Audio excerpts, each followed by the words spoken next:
Abakulembeze mu bibiina by'abakozi wamu n'ababaka abakiikirira abakozi bawadde endowooza zaabwe eri akakiiko ka paalamenti akeekenneenye ebbago lya NSSF. Ebbago lino lyayanjulwa minisita omubeezi avunaanyizibwa ku nsonga z'abaana n'abavubuka Nakiwala Kiyingi gye buvuddeko. Abakozi baagala ebbago lino lissibwemu akawaayiro akawa abakozi ebbeetu okufuna ebitundu 20 ku nsimbi ze batereka nga tebannaweza myaka 45.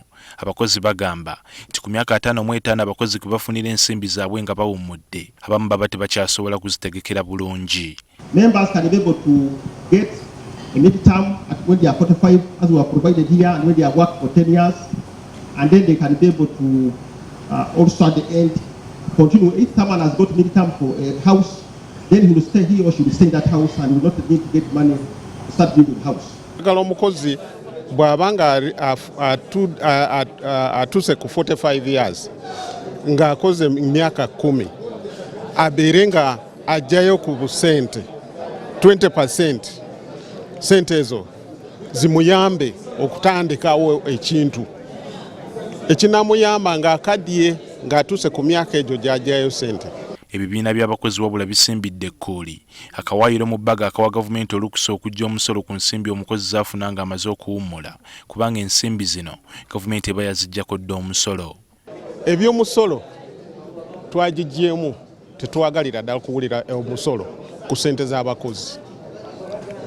Kinyusi ekiri mu bbiira eno.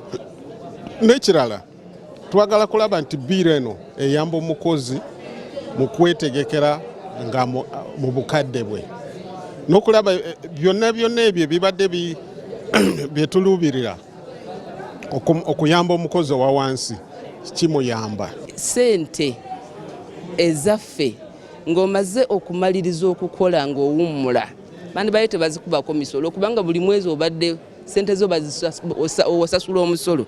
Obanga ofuna sente zonna eziri waggulu w'emitwalo 26 n'ekitundu osasula omusolo buli mwezi. Mu birala bye bawakanya mwe muli okuwola gavumenti ensimbi z'abakozi n'ensonga endala.